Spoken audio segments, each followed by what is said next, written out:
Descaso no entorno, montanha de lixo desaba em aterro sanitário de Padre Bernardo. O local é alvo de diversas ações judiciais. Dono de bar da Asa Norte, acusado de ter estuprado pelo menos 12 mulheres, tem condenação confirmada pelo STJ. Feriado de Corpus Christi, o Boa Tarde DF vai mostrar como estão as celebrações dos católicos na Esplanada dos Ministérios. Olá, pode chegar, está começando agora o Boa Tarde DF.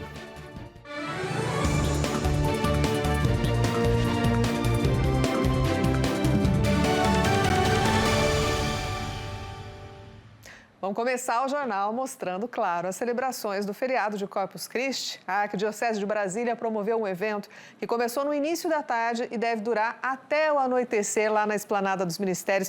Mas tinha gente chegando cedinho, né? A Adriele e Karina vai contar pra gente ao vivo as informações. O pessoal que chegou para montar os tapetes e está trabalhando até agora, né, Adriele? Ótima tarde para você. Olá, Alana, uma ótima tarde para você, ótima tarde a quem nos acompanha. Exatamente isso, o dia de Corpus Christi, que é o dia aí do Santíssimo Sacramento, do corpo e do sangue de Cristo presente. Então, bem cedinho mesmo, era por volta de 6 da manhã, mesmo com aquele frio de 12 graus aqui em Brasília. Os jovens de toda a Igreja Católica aqui se reuniram justamente para a confecção desse belíssimo tapete que eu já vou mostrar para a gente aqui junto com o Maicon Gomes. Olha só como que o pessoal ainda está animado por aqui. Tem muitos jovens reunidos, vocês vão conseguir observar que eles ainda estão confeccionando, bem sujinhos aí de tinta, areia, borra de café, vários materiais que eles estão usando justamente para confeccionar 125 metros desse tapete aí. São 25 quadros, cada um com imagens aí que representam inteiramente o Santíssimo Sacramento. É justamente por onde o Santíssimo Sacramento vai passar. O Maicon mostra aí agora os detalhes. Enquanto ele mostra, eu vou contar um pouquinho sobre como vai funcionar a programação de hoje aqui na Esplanada dos Ministérios. Como eu falei, às 6 da manhã eles chegaram aqui, mas a partir de 1h30 da tarde já vai ter programação, já vai ter bandas musicais aqui da Igreja Católica. Inclusive o Maicon está mostrando pra gente aí como que tá a estrutura do palco ali, do local onde a missa vai ser celebrada. Então a missa tem previsão para ser celebrada às 5 da tarde, mas às 3, para quem ainda não fez as confissões, já vai ter gente aqui justamente para recolher essas confissões. São os padres da Arquidiocese de Brasília. Como eu falei, a Santa Missa está prevista para as 5 da tarde, mas logo depois, após a missa, acontece a procissão luminosa com bênçãos ao longo do percurso, que é esse percurso aqui do tapete que a gente acabou de mostrar. A temperatura, então, para quem deseja vir, vai esquentar um pouquinho no período da tarde, deve chegar aí a 25 graus, mas traz aí o casaquinho de frio, porque essa temperatura a gente sabe que a gente está num período aqui em Brasília que deve esfriar um pouquinho mais. E aí tem informação também sobre o trânsito, porque já tem bloqueio aqui. Desde ontem, desde 11h59 de ontem, houve interdição aí dos estacionamentos da Catedral e da Cúria, além do bloqueio de acesso aos blocos A e B dos ministérios. Vão ser fechadas, então, 3 faixas, que são as vias S1 e N1, e o trecho entre N1 e S1, próximo ao Museu da República, que vai ser destinado aí ao estacionamento de táxis. A Esplanada dos Ministérios, ela vai ser fechada completamente a partir das 4 da tarde e a reabertura só está prevista para as 9 da noite, justamente para poder, então, a Arquidiocese de Brasília conseguir promover esse grande evento que acontece todos os anos, tradicionalmente, aqui na Esplanada dos Ministérios, e tem um público estimado aí de 50 mil pessoas. Agora, essa movimentação que a gente viu por aqui, como eu falei, são jovens que já estão aqui realizando a confecção desse tapete de 125 metros, mas mais tarde muitos fiéis vão chegar por aqui para acompanhar toda essa programação musical e também a Santa Missa, que está prevista para as 5 da tarde. De volta ao estúdio. Obrigada, Adriele, pelas informações. Tem alguma entrevista sobre esse assunto, Luiz? Quem é? Vamos ouvir. Chama, Adriele, vamos lá. Essa data para nós tem um significado muito importante porque fala da nossa fé, né? Cristo vive verdadeiro na Eucaristia. Essa grande importância de nós cristãos celebrarmos esta festa não mais como uma devoção, como ela foi iniciada, mas agora como esse reconhecimento de Cristo vive verdadeiro se encontra junto à humanidade. A gente ouviu o pároco do João Carlos André, que estava falando sobre o simbolismo dessa data, né? Obrigada, Adriele, pelas informações. Ela continua ali na esplanada acompanhando a movimentação também para esse dia tão importante. Obrigada, Adriele. Depois de tanta polêmica, tudo indica que o Museu da Bíblia vai sair do papel, viu? O projeto de espaço religioso foi apresentado pelo GDF. O monumento, com área de 15 mil metros quadrados e capacidade para 3 mil pessoas, vai ficar entre o Cruzeiro e o setor militar urbano. O objetivo do espaço é preservar a memória religiosa da capital e vai contar com salas de exposição, espaços contemplativos, anfiteatro e paisagismo temático. O orçamento do edifício principal é calculado em 60 milhões de reais, enquanto do anfiteatro e do paisagismo estão na casa dos 14 milhões de reais. Em 2023, o projeto foi suspenso 2 vezes pela Justiça. A expectativa do governo é lançar o edital de licitação do prédio principal no segundo semestre deste ano. Após meses de negociação, as empresas de transporte de ônibus que operam no entorno do Distrito Federal aceitaram a taxa de R$ 5,50 para o uso da rodoviária do plano piloto. Era uma polêmica esse assunto, né? A taxa permite o embarque e desembarque de passageiros dentro da estrutura da rodoviária. O acordo estabelece um prazo de 90 dias para o início dessa cobrança. Na prática, as empresas só vão começar a recolher o valor a partir de outubro deste ano. Até lá, os débitos referentes ao uso do terminal vão ser contabilizados e devem ser quitados no início da cobrança. E o que nós todos esperamos é que isso não impacte o preço das passagens, que já são caríssimas do entorno para Brasília. Olhem só essa história, um homem foi preso depois de furtar cones da Polícia Militar. Ele não só furtou os cones, ele estava dirigindo bêbado, foi em Ceilândia, dá uma olhada. O caso aconteceu por volta de 1h da manhã de hoje.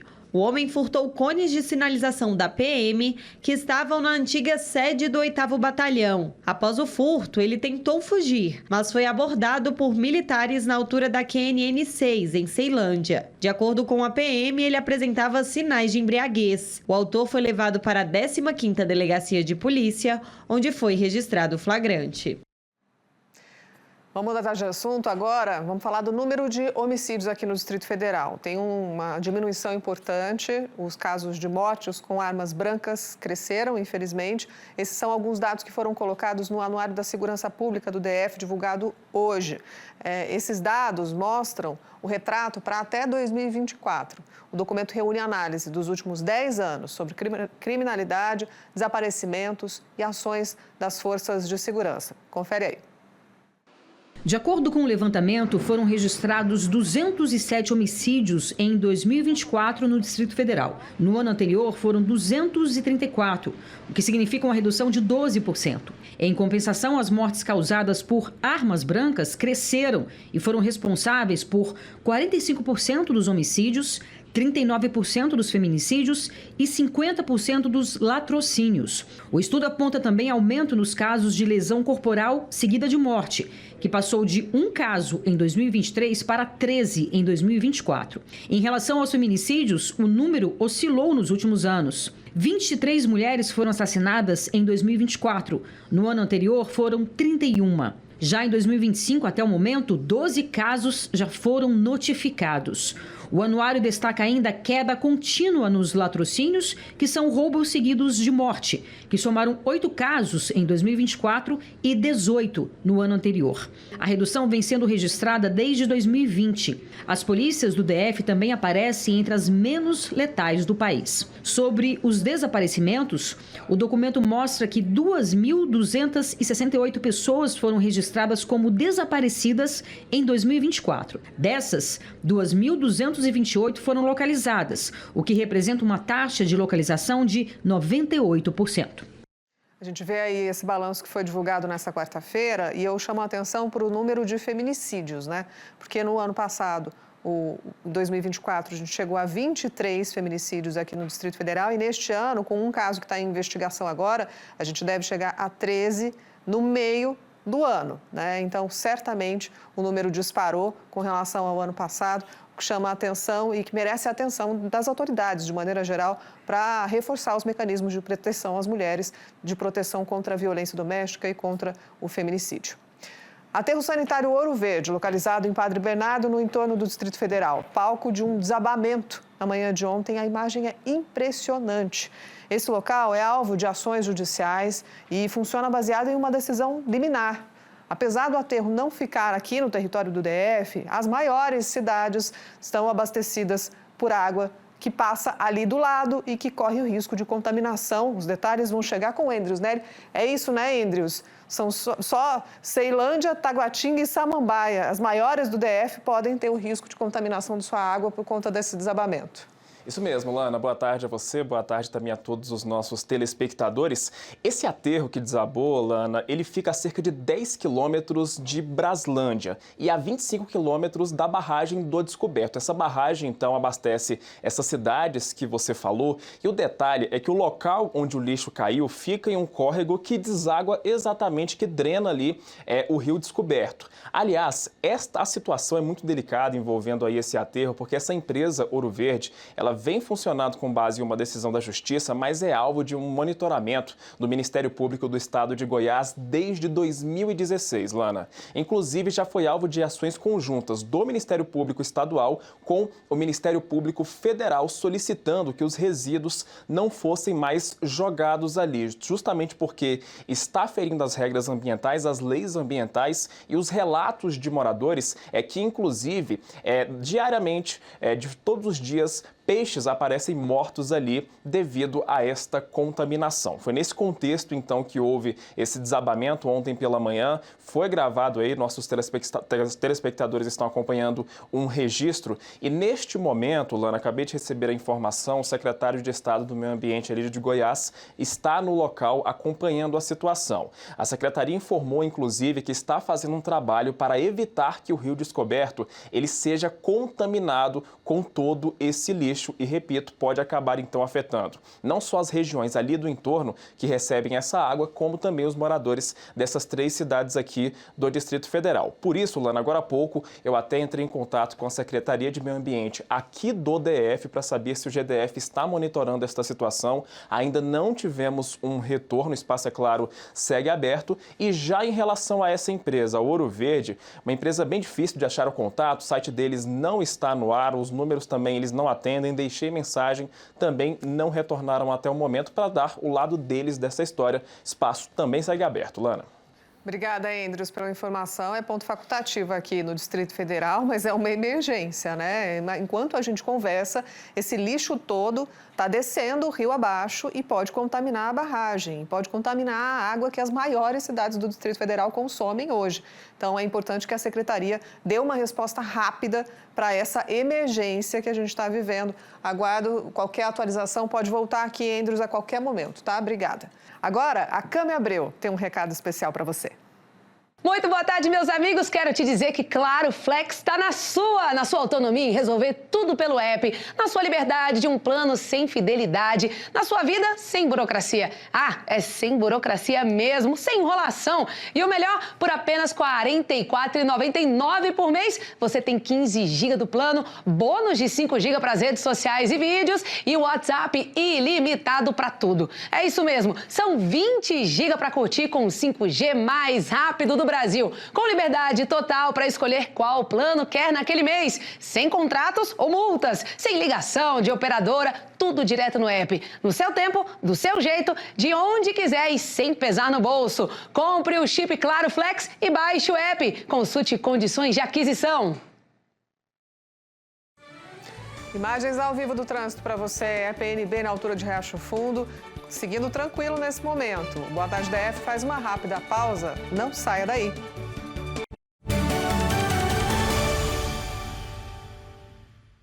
O Superior Tribunal de Justiça confirmou nesta quarta-feira a condenação do dono do bar Bam Bam Bam, da Asa Norte, o empresário Gabriel Ferreira Mesquita, denunciado pelo Ministério Público do DF pelo crime de estupro. Não foi só uma vez, né? Lucas Martins chega para contar os detalhes sobre esse caso. Boa tarde para você, Lucas.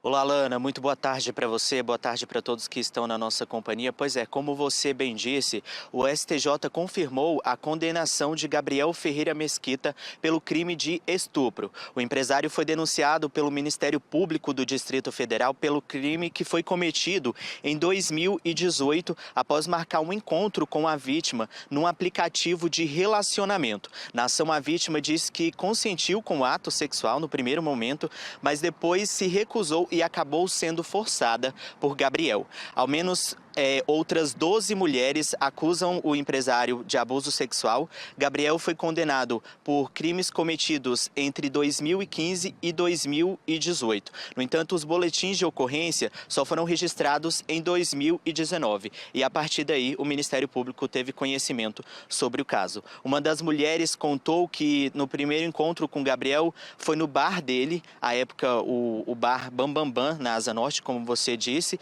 e depois eles foram para casa de Gabriel, onde ela diz ter tomado alguns drinks e ter ficado entorpecida. E foi a partir disso que começaram os abusos. Gabriel foi condenado a 6 anos de prisão no regime semiaberto. Nossa produção tentou entrar em contato com a defesa, mas não tivemos retorno.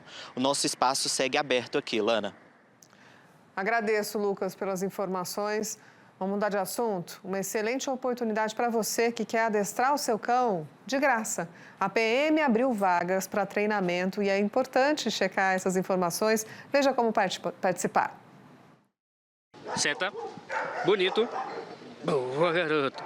No batalhão da Polícia Militar, os animais aprendem a obedecer comandos simples, como sentar, deitar e responder ao chamado do tutor. O treinamento está previsto para começar em setembro e deve durar cerca de 3 meses. Nesse período, os animais ficam aqui no batalhão de policiamento com cães. Mais de 30 militares que estão em formação no curso operacional de sinotecnia vão participar dos adestramentos. Cerca de 20 cachorros serão selecionados. Para participar, são avaliados alguns critérios. Os animais devem ter entre 1 e 4 anos de idade, pesar entre 20 e 45 quilos, ser castrado, ter boas condições de saúde e estar livres de parasitas. O cão, no processo seletivo, seguindo as etapas do edital, ele é colocado na avaliação da nossa equipe técnica. Então, é trazido aqui no batalhão, a equipe técnica vai analisar, ver se o cão tem o perfil necessário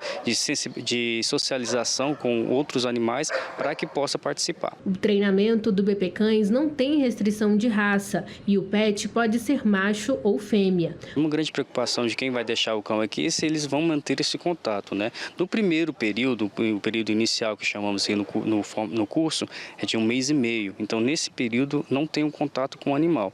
Posteriormente, há um contato, as visitas podem sim acontecer aqui na unidade, sempre acompanhado com o policial militar que estará responsável pelo cão. Os tutores interessados devem preencher um formulário online que está disponível no portal da PM até o dia 30 deste mês. Mais cedo a gente ouviu reclamações de que esse portal estava fora do ar, mas era a quantidade de acessos. Parece que o problema já foi resolvido. Importantíssimo fazer o adestramento do seu cão para evitar qualquer tipo de problema com fuga, com um cão mais violento que não sabe como se comportar. Então, para os tutores e para os animais, ótima saída.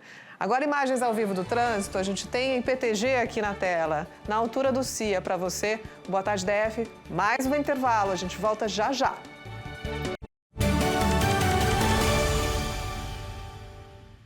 Com a chegada de junho, vieram também as festas que encantam os brasilienses. Nossa equipe acompanhou de perto o ensaio da quadrilha Arcanjos do Cerrado.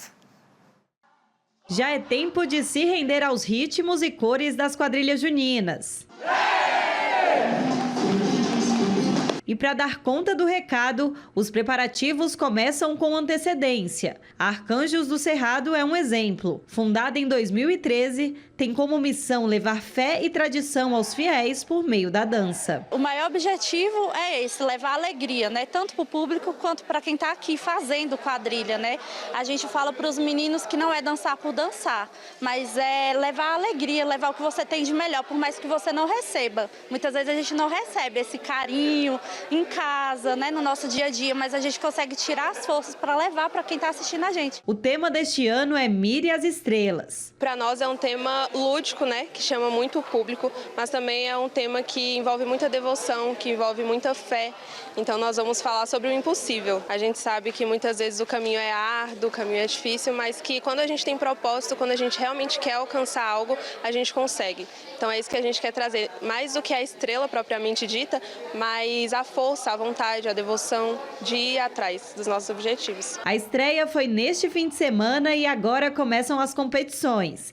A primeira será em Planaltina. Vamos participar de outro concurso, estamos aí a todo vapor, ansiosos, né, na expectativa, esperando muito que o público goste, que o público entenda a nossa mensagem. O Grupo Arcanjos do Cerrado tem ganhado destaque nos últimos tempos. Em 2024, após mais de uma década participando de festas comunitárias, a quadrilha participou pela primeira vez de uma competição oficial do DF, o Gonzagão, e conquistou o 3º lugar. O trabalho dos quadrilheiros é voluntário, mas para eles, a dança representa mais que qualquer valor material. A quadrilha, para mim, é um ponto de amor, de esperança, né, de união. Vim para cá, né, poder se encontrar com esses meninos é algo muito confortante. A gente poderia estar em qualquer lugar no mundo, por aí, fazendo qualquer coisa, mas não, estamos aqui construindo São João, né? Então é algo muito gratificante fazer isso todos os anos. Então quando chega essa temporada, em vocês dá aquele espírito de ir para as festas, só que a gente já começou bem antes. Então essa emoção que tem dentro da gente não deixa a gente parar nunca. É algo realmente viciante dentro da gente. Que beleza, né? Muito bom ver os jovens assim animados, dançando. É com essa notícia que a gente encerra o Boa Tarde DF de hoje. Muito obrigada pela sua companhia nesse feriado para alguns, né? A gente volta a se encontrar amanhã ao meio-dia.